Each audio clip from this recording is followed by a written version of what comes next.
ప్రాంతములోనికి ఈ సువార్తను పంపిన వారై ఉన్నారు. ఎవరైతే ఈ మాటలు వినుచున్నారో వారు వారి యొక్క మనసును ఈ మాటలపై నిలపవనని మీకు తెలియపరుస్తున్నాం. యేసు నామమున మీకు ఒక మాట తెలియచేయాలని, యేసుక్రీస్తు వారు సమస్త మానవాలకు ఆయన దేవుడును రక్షకుడునై ఉన్నారు అనే విషయాన్ని మీకు తెలియపరుస్తున్నాం. యేసుక్రీస్తు వారు ఈ లోకమునకు వచ్చినప్పుడే ఆయన ఉన్నారు, అంతకు ముందు ఏమై ఉన్నారు అనే విషయాలు కొంతమంది అనుమానముగా మాట్లాడుతూ ఉంటారు.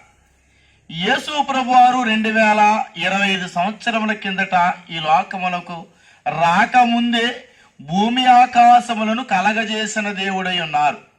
ఆయన లేకుండా ఏది లేదు, ఏది కలిగి ఉండలేదు. సమస్తమును ఆయనే కలగజేసి అలాగునే మనలను కూడా ఆయనే ఆ యొక్క సృష్టించిన వారై ఉన్నారు. కాబట్టి ఆయన లేకుండా ఏది కలిగి ఉండలేదు అనే విషయాన్ని మనం గ్రహించవలసిన వారమై ఉన్నాం.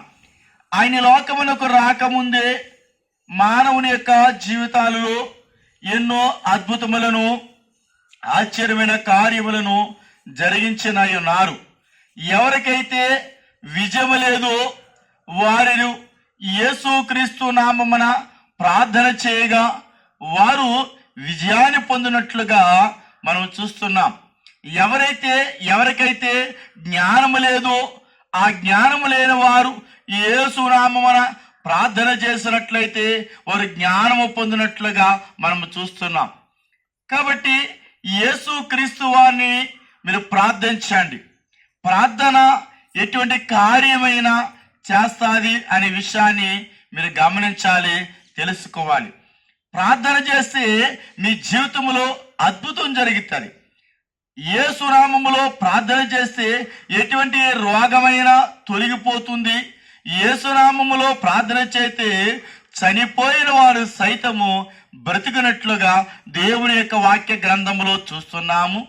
ఈ దినాల్లో కూడా అనేక మంది నేను చనిపోయే పరిస్థితుల్లో దేవుడు నన్ను బాగు చేశాడు అని ప్రభుని నమ్మి ప్రార్థించుచున్న వారు అనేక మంది ఉన్నారు.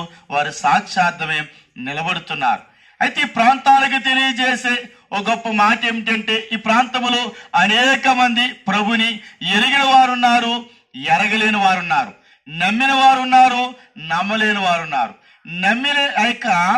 నమ్మిన వారు ప్రభు యందు భయభక్తులుగా జీవిస్తూ, ఆ నమ్మకం లేని వారికి అనేక మందికి యేసు ప్రభు వారి గురించి మీరు కూడా సువార్త తెలియజేయాలని దేవుని నామములో మీకు ప్రకటన చేయించున్నాం. కాబట్టి యేసు క్రీస్తు వారి యొక్క నామములో ఒక విషయాన్ని, ఒక బైబిల్లో ఒక సందర్భాన్ని మీకు జ్ఞాపకం చేస్తాను. ఒక దేశములో, సిరియా అనే దేశములో ఒక గొప్ప సైన్యాధిపతి ఉన్నాడు. ఆ సైన్యాధిపతి మహాపరాక్రమ కలిగిన వాడు, మహాబలవంతుడు. అతడు ఏ దేశం మీదకి యుద్ధానికి వెళ్ళినా ఆ దేశముపై దేవుడు ఆయనకు జయమును కలిగించేవాడు. కానీ అతని జీవితంలో ఒక లోపం ఉంది, అతని శరీరంలో ఒక లోపం ఉంది. ఏంటి ఆ లోపం అంటే అతనికి కుష్టి వ్యాధి. అతడు చూడటానికి చాలా బలవంతుడే, అతడు చూడటానికి చాలా శక్తివంతుడే, అతడు చూడటానికి చాలా పరాక్రమవంతుడే, కానీ అతని జీవితంలో కూడా ఒక లోటు ఉంది. అలాగనే ఈ దినాల్లో కూడా అనేక మంది యొక్క జీవితాలు మనం చూసినప్పుడు చాలా బలవంతులుగా, చాలా పరాక్రమవంతులుగా, చాలా శక్తివంతులుగా కనబడతారు. కానీ వారి జీవితాల్లో కూడా కొన్ని బలహీనతలు, కొన్ని అనారోగ్యాలు ఉంటాయి.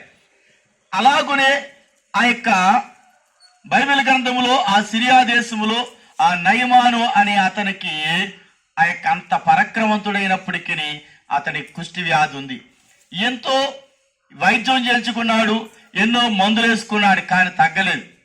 అయితే ఒక చిన్న బిడ్డ చెప్పింది, ఇదిగో మా దేశములో, మా ప్రాంతములో ఒక దైవ సేవకుడు ఉన్నాడు, మీరు ఆయన దగ్గరికి వెళ్ళినట్లయితే మీ రోగం పోతుంది అని చెప్పినప్పుడు ఆ సైన్యాధిపతి రాజుతో చెప్పి ఎంతో బంగారమును, వస్త్రములను, వెండిని ఇవన్నీ బహుమతులు పట్టుకుని ఆ యొక్క దేవుని యొక్క సేవకుడైనటువంటి ఆ యొక్క ఎలీషా దగ్గరికి వెళ్ళటం జరిగింది. ఆ ఎలీషా దగ్గరికి వెళ్ళినప్పుడు ఎలీషా గారు ఒక మాట చెప్పారు, నీ వెళ్ళి యొర్దాను నదిలో 7 మార్లు మునగమని చెప్పగానే ఆ యొక్క నయమాను వెళ్ళి యొర్దాను నదిలో 7 మార్లు మునగగా అతడు స్వస్థత పొందిన వాడై ఉన్నాడు. దేవునికి మహిమ కలుగును గాక. అలాగున ఎవరైతే దేవుని మాటను, దైవ సేవకుని మాటను వింటారో ఆ విన్న వారందరూ కూడా అట్టి విధముగా రక్షింపబడతారని, అట్టి విధముగా వారి జీవితంలో మేలు కలుగుతాదని ఈ సందర్భంగా మీకు తెలియజేస్తూ, ఆ యొక్క దేవుని దగ్గర అడిగింది ఏదైనా సరే దేవుడు చేస్తారు అనే విషయాన్ని మీకు తెలియపరుస్తూ ఈ మాటలు దేవుడు దీవించును గాక. ఆమేన్. ఆమేన్.